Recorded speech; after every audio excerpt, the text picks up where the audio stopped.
कई लेयर में भरी जाएगी राम मंदिर की नींव। सीमेंट, मोरंग और माइक्रोसिलिका से जोड़ेंगे पत्थर। मंदिर आने वाले रास्तों को भी सुधारा जा रहा। राम वन गमन मार्ग पर होगी हरियाली, लगेंगे पेड़। राम मंदिर निर्माण का कार्य प्रगति पर है। मंदिर की नींव खुदाई खत्म होते ही नींव भरने का काम शुरू होगा। हजारों साल तक मंदिर सुरक्षित रहे, इसलिए मजबूती पर बहुत ध्यान दिया जा रहा है। यही वजह है कि एक दो नहीं बल्कि 44 लेयर में मंदिर की नींव भरी जाएगी। नींव भरने से पहले मॉक टेस्ट भी होगा। नींव भरने में इंजीनियर्ड फील्ड मटेरियल का प्रयोग होगा। इसे पत्थर के साथ सीमेंट, मोरंग और माइक्रोसिलिका सहित अन्य पदार्थों से तैयार किया गया है। रामलला परिसर में निर्माण कार्य के अलावा मंदिर आने वाले रास्तों को सुधारा जा रहा है। भगवान राम से जुड़े अन्य स्थलों को भी संवारा जा रहा है। पल पल बदलती अयोध्या को जानने के लिए देखते रहें राम मंदिर का निर्माण।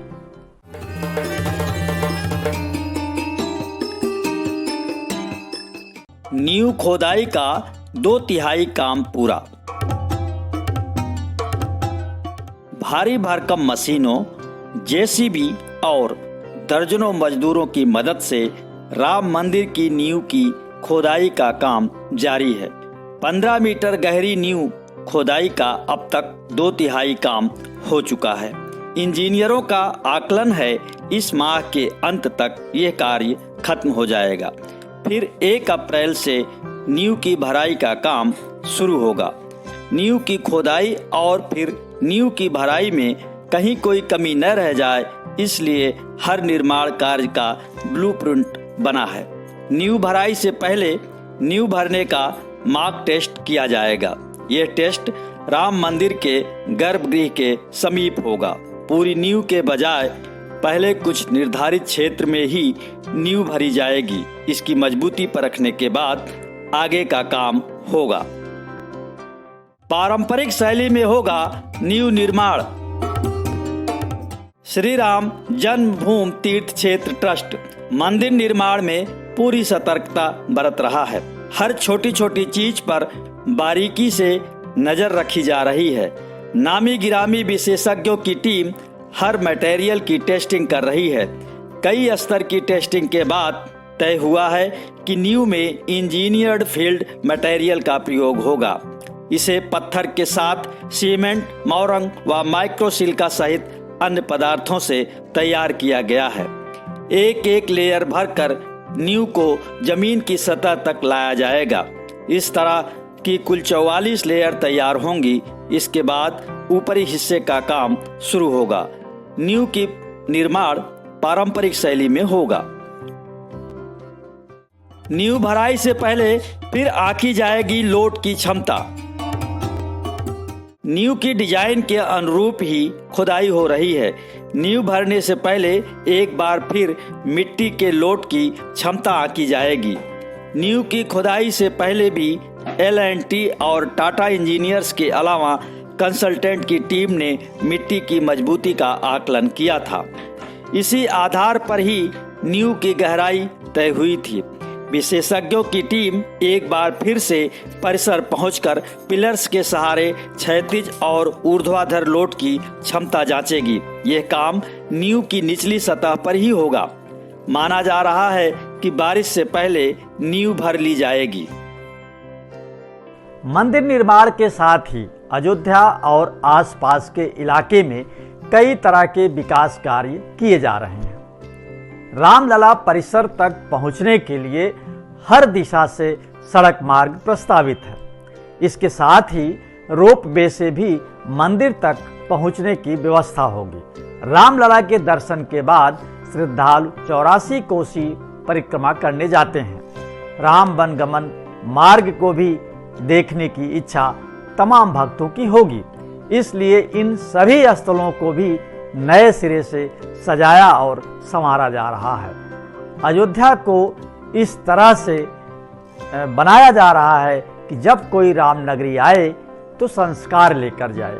अयोध्या की विरासत को बरकरार रखने के लिए योगी सरकार अयोध्या को अंतर्राष्ट्रीय स्तर की नगरी बनाने की दिशा में काम कर रही है। रामलला के दर्शन के लिए बनेगा नया रास्ता। रामलला के दर्शनार्थियों के लिए नया रास्ता बन रहा है। 2 से 3 मीटर चौड़ा ये संपर्क मार्ग श्री राम अस्पताल के उत्तर स्थित नाले से पीछे पंचायती राजभर मंदिर तक बनेगा। इसके अलावा 35 मीटर नाले का भी जीर्णोद्धार हो रहा है। महापौर ऋषि उपाध्याय बताते हैं कि लोक निर्माण विभाग राम जन्मभूमि के आसपास प्रस्तावित सभी संपर्क मार्गों जैसे टेढ़ी बाजार से असरफी भवन होते हुए पोस्ट ऑफिस तक, असरफी भवन से गोला बाजार होकर लक्ष्मण किला तक और अंतर्राष्ट्रीय प्रेस क्लब के सामने संपर्क मार्ग का निर्माण करेगा, ताकि रामलला परिसर तक पहुंचने वाले श्रद्धालुओं को किसी भी तरह की परेशानी न हो और भीड़ को नियंत्रित किया जा सके। 84 कोसी परिक्रमा क्षेत्र के पौराणिक स्थलों का सुंदरीकरण। अयोध्या के विकास के साथ ही 84 कोस की परिक्रमा परिधि में भी कई विकास कार्य हो रहे हैं। परिक्रमा क्षेत्र के 209 पौराणिक स्थलों को विकसित किया जा रहा है। इनमें गोंडा और बस्ती जिले के पौराणिक स्थल भी शामिल हैं, जिन्हें संवारने की योजना है। उनमें गोंडा का राजापुर हनुमान मंदिर, डलुआ घाट, वाराही देवी मंदिर, बाबा नरसिंह दास की कुटिया, जम्बू तीर्थ, महर्षि यमदाग्नि आश्रम, सूकर क्षेत्र और गोंडा बलरामपुर मार्ग पर स्थित चैवन ऋषि आश्रम तथा बस्ती जिले के मनोरमा मख स्थान, राम रेखा तीर्थ आदि स्थान शामिल हैं। अयोध्या को सजाने संवारने के साथ ही जिस रास्ते से भगवान राम पत्नी सीता और भाई लक्ष्मण के साथ 14 वर्षों के लिए वन गए थे, उस मार्ग को रामायण कालीन पौधों से आच्छादित किया जाएगा। 35 किलोमीटर लंबे इस राम वन गमन मार्ग के किनारे जून माह में 27,720 रामायणकालीन पौधे लगाए जाएंगे। तमसा नदी के किनारे दरबगंज से महादेव घाट तक और आसपास स्थित ग्राम सभाओं में भी हरियाली ही हरियाली होगी। मार्ग पर साल, आम, अशोक, कल्प वृक्ष, बरगद, चंदन, चंपा, नागकेसर, पनाग, महुआ, कटहल, अशन, लोध, कदम्ब, अर्जुन, छितवन, बकुल, पीपल, तिलक, भोजपत्र और कचनार जैसी करीब 100 से अधिक प्रजातियों के पौधे लगेंगे। ये सब इसलिए ताकि श्रद्धालुओं को त्रेता युग की याद दिलाई जा सके। आप भी याद रखें राम मंदिर का निर्माण शो का नाम, ताकि आपको मिलती रहे मंदिर निर्माण की अपडेट। आपको ये शो पसंद आया तो लाइक करें, शेयर करें और हाँ, कमेंट बॉक्स में अपनी राय जरूर लिखें।